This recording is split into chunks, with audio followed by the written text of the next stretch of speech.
Kitchen હાઉસમાં તમારું સ્વાગત છે। આજે આપણે 5 મિનિટમાં ફક્ત 5 જ મિનિટમાં બની જાય તેવી ભેળ બનાવવાના છીએ અને તેનું પ્રીમિક્સ પણ બનાવવાના છીએ। હજુ સુધી જો તમે મારી ચેનલને સબસ્ક્રાઇબ ના કરી હોય તો મારી ચેનલ તમે ખૂબ ઝડપથી સબસ્ક્રાઇબ કરજો। તો રેસીપી બનાવવાની શરૂઆત કરી દે। સૌપ્રથમ આપણે એક પેન મૂકવાનું છે, તેમાં આપણે 2 થી 3 ચમચી જેટલું તેલ એડ કરી દઈ। તેલ આવી જાય એટલે 1 વાટકી જેટલા સિંગદાણા એડ કરવાના છે અને 1 વાટકી જેટલી દાળિયાની દાળ આવે છે તે એડ કરી દઈ। આ બંનેને સરસ રીતે આપણે શેકી લેવાની છે।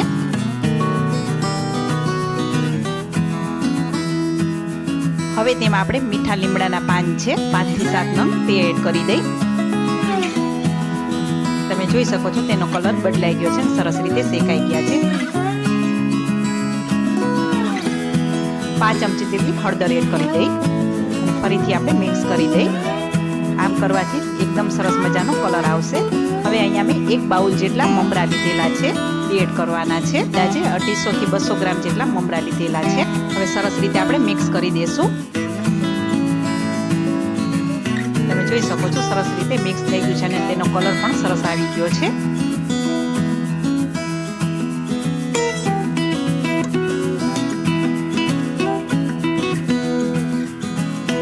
હવે આને ઠંડા થવા દેવાના છે। ત્યાં સુધીમાં આપણે એક મસાલો તૈયાર કરવાનો છે। એક મિક્સિંગ બાઉલ લેશું, તેમાં આપણે 1 ચમચી લાલ મરચું પાવડર લેવાનો છે, 5 ચમચી જેટલો સંચળ પાવડર, 1 ચમચી શેકેલ જીરું પાવડર, ચાટ મસાલો છે તે પણ આપણે લેવાનો છે, આમચૂર પાવડર છે તે પણ લઈ લઈ, સ્વાદ અનુસાર નમક એડ કરવાનું છે અને દળેલી ખાંડ છે 2 થી 3 ચમચી જેટલી લેવાની છે અને બધું સરસ રીતે મિક્સ કરી દેશું। આ ચટપટો તૈયાર મસાલો થશે। આ ટેસ્ટમાં ખૂબ જ સરસ લાગે છે, તમે જરૂર એકવાર ટ્રાય કરજો। બસ હવે આ મસાલો તૈયાર થઈ ગયો છે અને મમરા પણ ઠંડા થઈ ગયા છે। તેમાં આપણે 2 થી 3 ચમચી જેટલો મસાલો તૈયાર કરેલો છે તે એડ કરી દઈ અને સરસ રીતે મિક્સ કરી દઈશું। હવે અહીંયા આપણે મીઠી ચટણીનો ઉપયોગ નથી કરવાનો। 1 વાટકીમાં 3 થી 4 ચમચી દળેલી ખાંડ લેવાની છે અને ગરમ પાણી લેવાનું છે આપણે। હવે સરસ રીતે ઓગળવા દેશું અને સાઈડ પર તેને રાખી દેવાની છે। હવે અહીંયા મમરાનું પ્રીમિક્સ આપણે તૈયાર કરવાનું છે। હવે તેમાં 1 વાટકી મિક્સ ચવાણું આવે છે તે એડ કરી દઈ અને ઝીણી સેવ આવે છે તે પણ આપણે 1 વાટકી જેટલી એડ કરવાની છે।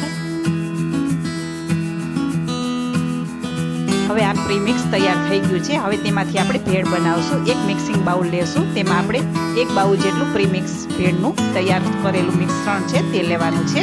1 વાટકી ઝીણી સમારેલી ડુંગળી એડ કરી દઈ, 1 વાટકી ઝીણી સમારેલી કાકડી છે તે પણ આપણે એડ કરવાની છે, 1 વાટકી ઝીણું સમારેલું ટમેટું છે તે પણ એડ કરી દઈ, બાફેલું બટેકું છે તે પણ આપણે 1 વાટકી જેટલું એડ કરવાનું છે, કાચી કેરી છે તે પણ આપણે 1 વાટકી જેટલી એડ કરી દઈ અને બધું સરસ રીતે મિક્સ કરવાનું છે।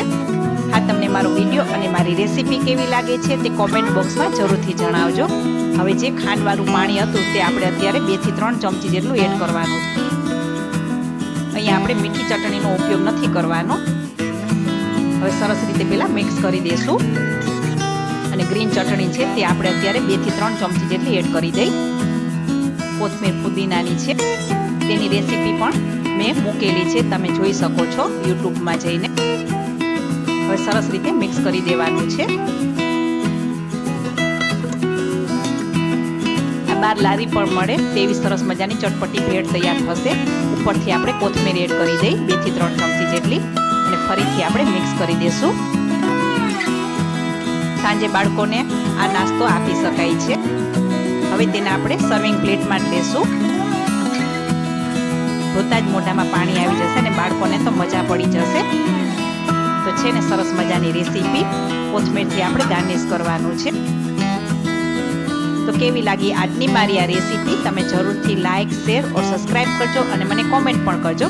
ફરી જ મળીશું આવી જ અવનવી રેસીપી સાથે। ત્યાં સુધી આવજો।